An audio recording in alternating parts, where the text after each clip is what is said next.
Video अच्छी लगे तो वीडियो को एक लाइक और चैनल को सब्सक्राइब कर दीजिएगा। पौराणिक काल में ऐसी कई महिलाएं हुई हैं, जिन्हें हम आदर्श और उत्तम चरित्र की महिलाएं मानते हैं, लेकिन उनमें से सर्वोत्तम है माता सीता। जैसे श्री राम को पुरुषों में उत्तम पुरुषोत्तम कहा गया है, उसी तरह माता सीता भी महिलाओं में सबसे उत्तम है। इसके कई कारण हैं। आओ जानते हैं सीता माता के बारे में 10 रहस्य। धर्मशास्त्रों में ऐसी ही अनेक गृहस्थ और पतिव्रता स्त्रियों के बारे में लिखा गया है, जो आज भी हर नारी के लिए आदर्श और प्रेरणा है। अनेक लोग माता सीता के जीवन को संघर्ष से भरा भी मानते हैं, लेकिन असल में उनके ऐसे ही जीवन में हर कामकाजी या गृहस्थ स्त्री के लिए बेहतर और संतुलित जीवन के अनमोल सूत्र छुपे हैं। कौन है सीता के माता पिता? देवी सीता मिथिला के राजा जनक की ज्येष्ठ पुत्री थी, इसलिए उन्हें जानकी भी कहा जाता है। वाल्मीकि रामायण के अनुसार एक बार मिथिला में पड़े भयंकर सूखे से राजा जनक बेहद परेशान हो गए थे। तब इस समस्या से छुटकारा पाने के लिए उन्हें एक ऋषि ने यज्ञ करने और धरती पर हल चलाने का सुझाव दिया। उस ऋषि के सुझाव पर राजा जनक ने यज्ञ करवाया और उसके बाद राजा जनक धरती जोतने लगे। तभी उन्हें धरती में से सोने की डलिया में मिट्टी में लिपटी हुई एक सुंदर कन्या मिली।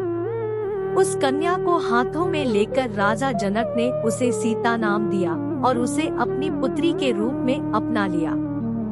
यह रहस्य आज भी बरकरार है कि सीता के माता पिता कौन है। अब आप देखिए कि ऐसी महिला जिसे अपने माता पिता के बारे में कुछ भी नहीं पता है, वह राजमहल में पली थी। इस देश में ऐसी कई बालिकाएं हैं जिन्हें उनके माता पिता मंदिर की देहली, अस्पताल के बाहर या कचरे के ढेर पर छोड़कर चले गए हैं। ऐसी बालिकाओं को अनाथ आश्रम में जगह मिलती है या भाग्यवश वे किसी अच्छे घर की बेटी बन जाती है। लेकिन सैकड़ों ऐसी भी हैं जो कि सड़क पर अकेली ही भटक रही है। उन सभी महिलाओं को माता सीता की ओर देखना चाहिए और हौसला रखना चाहिए। राम सीता का विवाह यदि मन में श्रेष्ठ के चयन की दृढ़ इच्छा है, तो निश्चित ही ऐसा ही होगा। सीता स्वयंवर तो सिर्फ एक नाटक था। असल में सीता ने राम और राम ने सीता को पहले ही चुन लिया था। मार्गशीर्ष अगहन मास की शुक्ल पक्ष की पंचमी को भगवान श्री राम तथा जनक पुत्री जानकी सीता का विवाह हुआ था। तभी से इस पंचमी को विवाह पंचमी पर्व के रूप में मनाया जाता है। निश्चित ही आज के दौर में किसी पुरुष में राम ढूंढना मुश्किल है, लेकिन इतना भी मुश्किल नहीं। एक पत्नीव्रत धर्म का जो पालन करे और 7 वचनों को जो गंभीरता से ले, उसी से विवाह करना चाहिए। महिलाओं को विवाह तो ऐसे ही व्यक्ति से करना चाहिए जो कि थोड़े बहुत संस्कारों का पालन करता हो और निर्व्यसनी हो।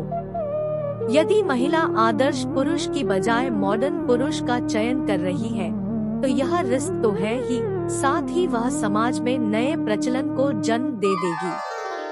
हो सकता है कि तब जिंदगी एक समझौता बन जाए।